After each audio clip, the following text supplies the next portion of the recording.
Season's greetings. Welcome to the holiday edition of Noir Alley. I'm happy to bring you an unjustly obscure gem from an unlikely source, a movie that for me has become a staple of the Christmas season. It's Cash on Demand, a 1961 release from England's Hammer Studios. It's an ingenious heist film, a compelling character study, and a Christmas movie, all in one tidy package. I first showed this back in 2019, and since then I've had many people tell me it was one of their favorite discoveries on Noir Alley. And you did hear me right. This picture was made by Hammer Films, legendary for its torrential output of cinematic horror. Toward the end of the 1950s, Hammer started producing sexier and gorier updates of universal horror classics from the 30s. Hammer quickly became known as the studio that dripped blood. Films like The Curse of Frankenstein, The Mummy, and Horror of Dracula put a sanguinary spin on those moldy old monsters and made huge stars of Peter Cushing and Christopher Lee, who appeared in practically every Hammer horror movie.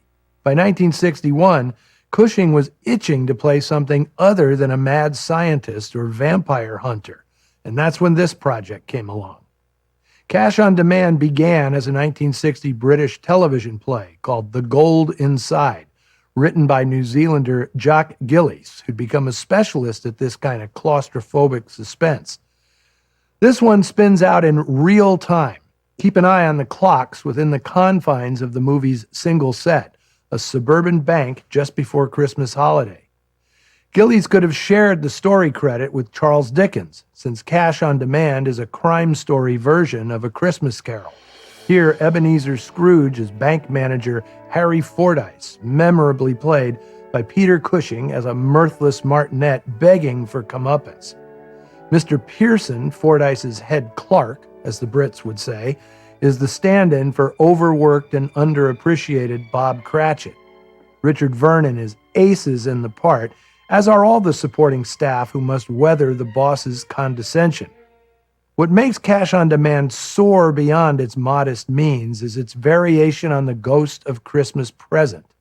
He's a smooth operator named Colonel Gore Hepburn, who drops around the bank claiming to be a checker from the Home Office making a surprise inspection. This dapper and dignified gent has a surprise in store for the unflappable Fordyce.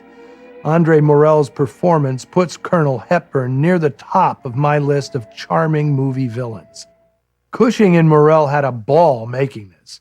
They'd worked together before, most memorably in Hammer's 1959 version of The Hound of the Baskervilles, in which Morell was a savvy Watson to Cushing's snooty Sherlock Holmes. The tables are turned here, and the actors savor every droll morsel of the nerve-wracking script by David T. Chandler and Louis Griefer, which expands the original teleplay without an ounce of padding. Director Quentin Lawrence also did the original TV version. His sole feature film credit prior to this was another Hammer movie, 1958's The Trollenberg Terror, released in the U.S. as The Crawling Eye, a cult favorite about aliens invading Earth from within a cloud in the Swiss Alps. Cash on Demand is a more down-to-earth entertainment. Lawrence took an intriguing route to the director's chair, which I'll talk about more after the show.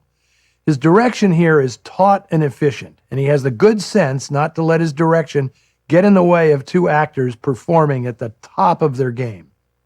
I extend a big thank you to Rita Belda, vice president at Sony Entertainment, who made it her personal mission to rescue and restore this film. She introduced me to it years ago, and it's been my pleasure to present it to scores of new fans over the past several years. Here are Peter Cushing and Andre Morell in Cash on Demand. Cash on Demand is a simple story that works on many levels. It's not just a suspenseful heist movie or merely a clever reworking of A Christmas Carol. It's also a carefully observed study of the hierarchical workplace, done in a particularly British style.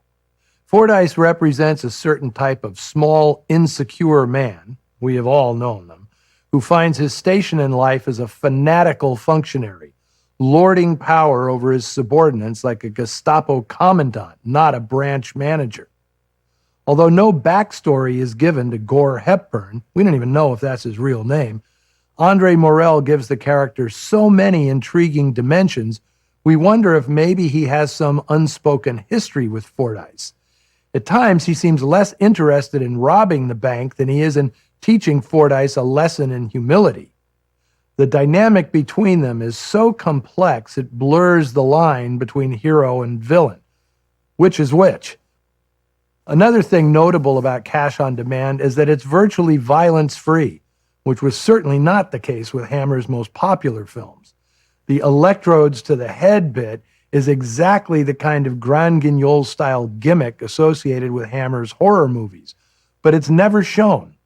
The only bit of violence is when Hepburn slaps Fordyce to prove he means business. In this stiff upper lip setting, that slap has more impact than a dozen offhanded shootings in American crime flicks. The lack of violence is, of course, the entire point. Gore Hepburn would never be so low class as to bust in brandishing a weapon. Kudos to director Quentin Lawrence for resisting the temptation to open up the original play. It would have been an egregious mistake, for example, to show Hepburn's cohorts holding Mrs. Fordyce hostage, a mistake filmmakers with less savvy or more sadism would have made. By not showing it, we even get an extra level of intrigue. What if our charming mastermind is just making it all up and he's using actors to play the hostages? Director Quentin Lawrence went by the nickname Q. And though he might not have been the same Q who provided 007 with all those spiffy gadgets, Lawrence was employed by the British government. He'd been educated as an engineer, and during World War II, he was what Brits called a boffin. His scientific knowledge was used in wartime experiments, first with radar, then with atomic power. His expertise led to him being shipped to Secret City, USA, aka Oak Ridge, Tennessee, where he worked on the top-secret Manhattan Project. That's right, the director of Cash on Demand was one of the many scientists who helped develop the atomic bombs dropped on Hiroshima and Nagasaki in 1945. But of course, what he really wanted to do was direct. Lawrence used his government connections to get work as a technician on television in the mid-50s, and he soon realized his lifelong ambition to be behind the camera. Besides The Crawling Eye and Cash on Demand, he made early 60s thrillers like Playback and The Man Who Finally Died. His last feature was again for Hammer, The Secret of Blood Island, which, frankly, should remain a secret. Peter Cushing, of course, would become an icon of horror cinema.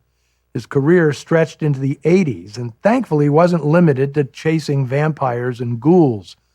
The younger generation probably knows him best for his role as Grand Moff Tarkin, Darth Vader's right-hand man in the first Star Wars movie.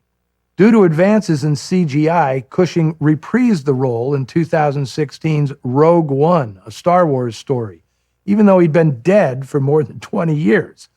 Be warned, there's lots more of that stuff coming. Well, I hope you found Cash on Demand a wonderful holiday treat and not a lump of coal in your stocking. Noir Alley is on hiatus next week, giving way to TCM's classic Christmas movie marathon. But don't worry, I'll be here with a noir, the 1947 MGM curio Lady in the Lake, starring Robert Montgomery and Audrey Totter. It's a film I've shown on Noir Alley, but this time I'm pairing it with some Yuletide cheer. See you next week. Next on TCM, The Young Runaways, then The Big Cube, and later, Easy to Love. TCM gives you the hard sell tonight.